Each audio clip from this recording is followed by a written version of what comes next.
বন্ধুরা, আপনি কি দীর্ঘদিন ধরে পেটের সমস্যায় ভুগছেন? আপনার কি সকালে ঘুম থেকে ওঠার পর পেট পরিষ্কার হয় না, অথবা কিছু খেলেই টয়লেটে দৌড়াতে হয়? বাইরের খাবার তো দূরের কথা, বাড়ির খাবার খেতেও কি ভয় পান? যদি আপনার উত্তর হ্যাঁ হয়, তবে আজকের এই ভিডিওটি আপনার জীবনের মোড় ঘুরিয়ে দিতে পারে, যা ডাক্তারবাবুরা কখনোই বলেন না। আমি ডাক্তার অলোক দেবনাথ। আজকের এই গুরুত্বপূর্ণ ভিডিওটিতে আমরা কথা বলবো এমন একটি সমস্যা নিয়ে, যা বর্তমানে লক্ষ লক্ষ মানুষের রাতের ঘুম কেড়ে নিয়েছে। তা হলো আইবিএস বা ইরিটেবল বাওয়েল সিনড্রোম। অনেকে আমাকে প্রশ্ন করেন, স্যার, আইবিএস কি সারা জীবনের রোগ? আমি কি আর কখনই প্রাণ খুলে খেতে পারবো না? আজকের এই ভিডিওটিতে আমি এই প্রশ্নগুলির একটু উত্তর দেবার চেষ্টা করব এবং আপনাদের জানাবো এমন তিনটি গোপন ঘরোয়া সূত্র, যা সঠিকভাবে মেনে চললে আপনি আইবিএস কে পুরোপুরি নিয়ন্ত্রণে আনতে পারবেন।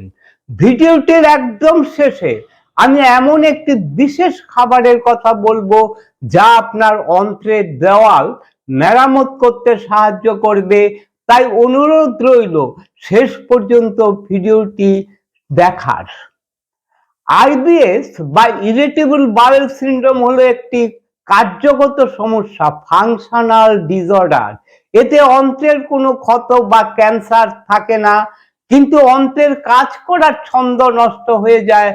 আরো সহজ করে বললে, অন্ত্র ঠিক আছে কিন্তু অন্ত্র ঠিকভাবে কাজ করছে না। আইবিএস এমন একটি দীর্ঘমেয়াদী অন্ত্রের সমস্যা, যা পেট ফাঁপা, পেটে গ্যাস এবং মলত্যাগের অভ্যাসের পরিবর্তন, কখনো ডায়রিয়া, কখনো কোষ্ঠকাঠিন্য দেখা যায়, কিন্তু পরীক্ষায় অন্ত্রের কোনো রোগ ধরা পড়ে না। এই কারণে আইবিএস এর সব টেস্ট নরমাল আসে, আল্ট্রাসাউন্ড, এন্ডোস্কোপি সব ঠিক আছে, কিন্তু রোগ সারে না, রোগী কষ্ট পেতেই থাকে। চলুন এখন আমরা খুবই সংক্ষেপে একটু জেনে নেই এই আইবিএস হওয়ার মূল কারণগুলি কি কি। কি কারণে কিভাবে এই আইবিএস এর মতন সমস্যা তৈরি হয়।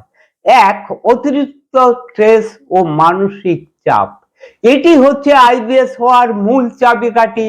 তাই বেশিরভাগ বিশেষজ্ঞরাই বলে থাকেন আইবিএস হলো ব্রেইন গার্ড ডিসঅর্ডার।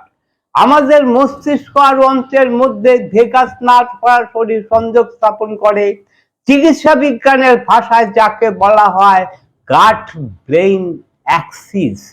যখন আপনি বেশি বেশি চিন্তা করেন, দীর্ঘদিন দুশ্চিন্তায় থাকেন, টেনশনে থাকেন, ঘুম ঠিকভাবে হয় না, তখন মস্তিষ্ক থেকে এমন কিছু রাসায়নিক সংকেত বের হয়, যা অন্ত্রের স্বাভাবিক মুভমেন্টকে বিঘ্নিত করে, যার ফলশ্রুতিতে কখনো অন্ত্র খুব দ্রুত কাজ করে, ডায়রিয়া হয়, আবার কখনো খুব ধীরে কাজ করে, কোষ্ঠকাঠিন্যের মতন সমস্যা দেখা দেয়। তার সাথে সাথে পেট মোচড়ানো, খিঁচুনি, গ্যাস হতেও দেখা যায়। এই কারণে দেখা যায় পরীক্ষা বা টেনশনের সময় হঠাৎ করে আইবিএস এর সমস্যা বেড়ে যায়। দুই, অনিয়মিত খাবার ও ভুল খাদ্যাভ্যাস। আইবিএস রোগীর অন্ত্র সময় আর নিয়ম খুব ভালো বোঝে। যখন আপনি দেরিতে খান, একদিন বেশি একদিন কম খান, অতিরিক্ত ঝাল, ভাজা পোড়া, ফাস্টফুড খান, একসাথে অনেকটা খেয়ে ফেলেন, তখন অন্ত্র বিভ্রান্ত হয়ে পড়ে। অতিরিক্ত লঙ্কা ও মশলা, কফি, কোল্ড ড্রিঙ্ক, প্যাকেটজাত খাবার, অতিরিক্ত তেল আইবিএস ট্রিগার করে, আইবিএস এর সমস্যা বাড়ে। সাধারণ মানুষের পেট যেটা সহ্য করতে পারে, আইবিএস রোগীর পেট সেটা সহ্য করতে পারে না। তিন, অন্ত্রের ভালো ব্যাকটেরিয়ার ঘাটতি বা গাট মাইক্রোবিয়াম ইমব্যালেন্স।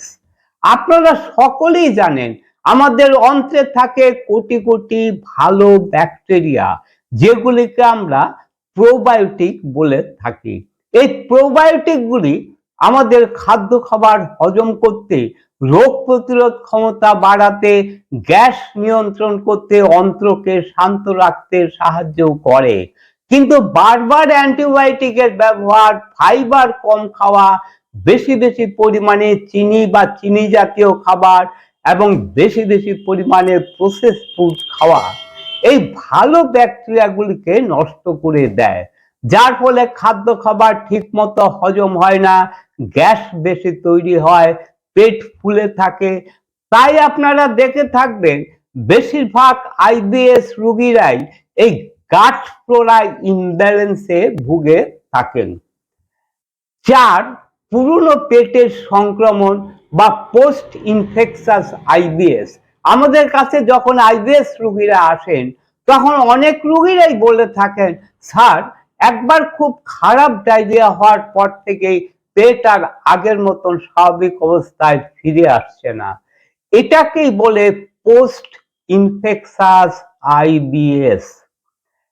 একবার ফুড পয়জনিং, আমাশয়, ভাইরাল বা ব্যাকটেরিয়াল ডায়রিয়া হওয়ার পর অন্ত্রের নার্ভগুলো হাইপার সেন্সিটিভ বা অতিরিক্ত সংবেদনশীল হয়ে যায়, ফলে অল্প খাবারেও পেট খারাপ, স্বাভাবিক গ্যাসেও ব্যথা হওয়া, বারবার টয়লেটের তাগিদ ইত্যাদি দেখা দিয়ে থাকে।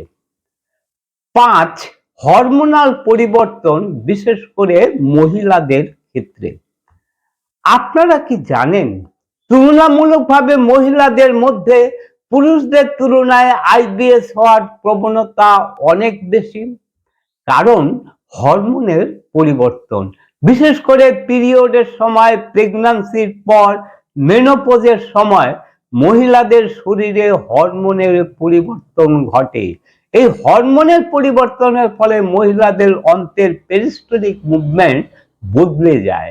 এই কারণে তুলনামূলকভাবে মহিলারাই আইবিএস এ বেশি ভুগে থাকেন।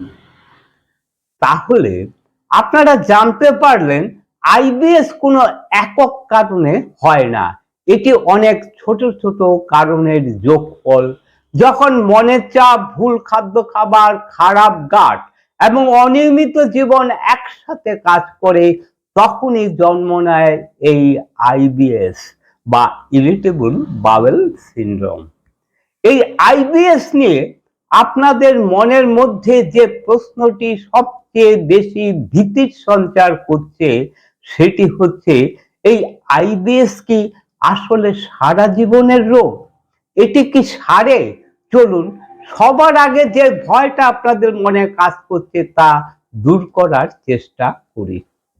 চিকিৎসা বিজ্ঞানের ভাষায় আইবিএস কোনো মারণঘাতী রোগ নয়, এটি একটি ফাংশনাল ডিসঅর্ডার, অর্থাৎ আপনার পেটের অর্গানগুলি সব ঠিক আছে কিন্তু তাদের কাজ করার পদ্ধতি বা রিদমটা বিগড়ে গেছে। তাহলে কি এটি সারা জীবনের রোগ? আমার উত্তর হলো না, যদি আপনি ঠিকভাবে চলতে পারেন।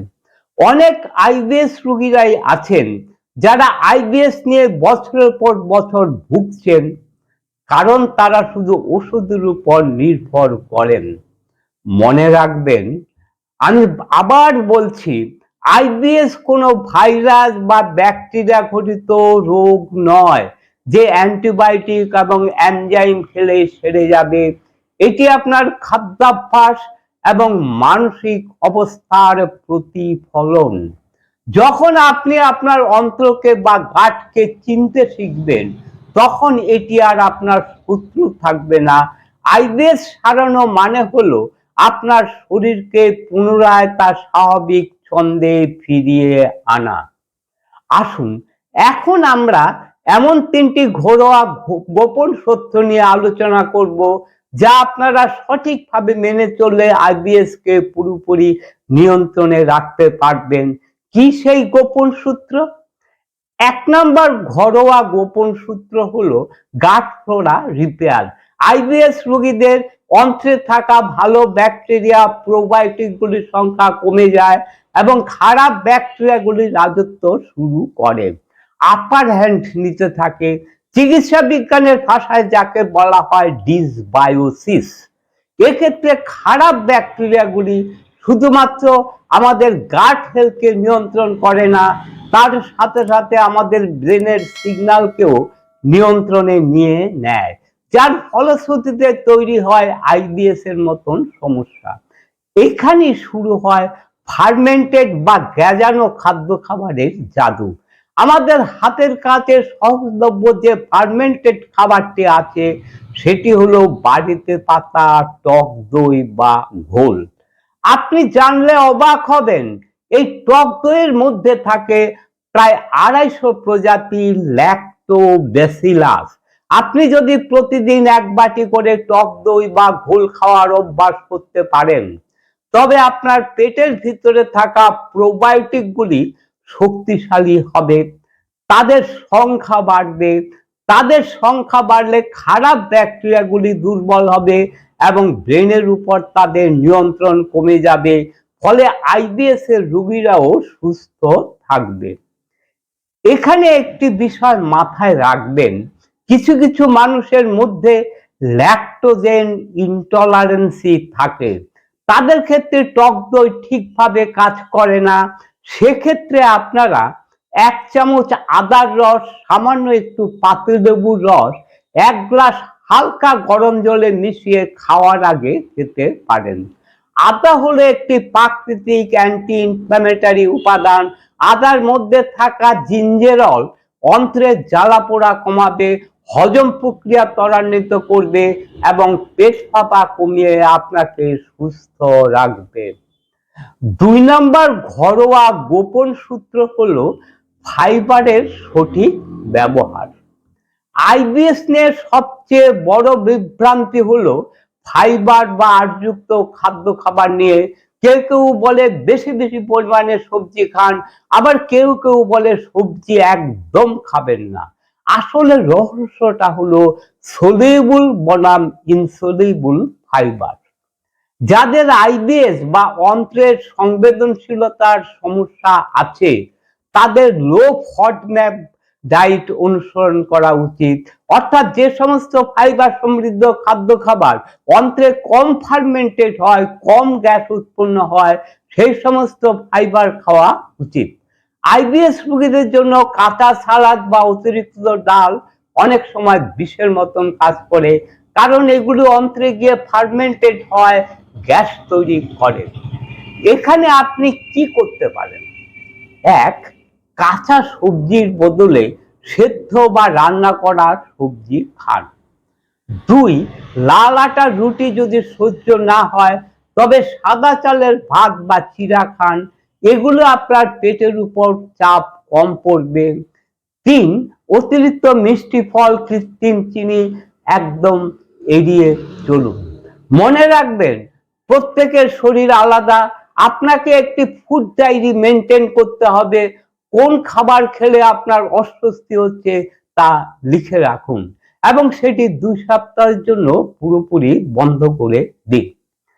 3 নম্বর ঘরোয়া গোপন সূত্র হলো মস্তিষ্ক ও পেটের সংযোগ। বিজ্ঞান বলে আমাদের পেটে একটি দ্বিতীয় মস্তিষ্ক আছে, যাকে বলা হয় ইন্টেরিক নার্ভাস সিস্টেম। আপনি যদি দুশ্চিন্তায় থাকেন, অ্যাংজাইটিতে ভোগেন, টেনশনে থাকেন, তবে আপনার মস্তিষ্ক থেকে সংকেত সরাসরি পেটে যায় এবং পেটের মোচড় শুরু হয়। একে বলা হয় গাট ব্রেইন অ্যাক্সিস।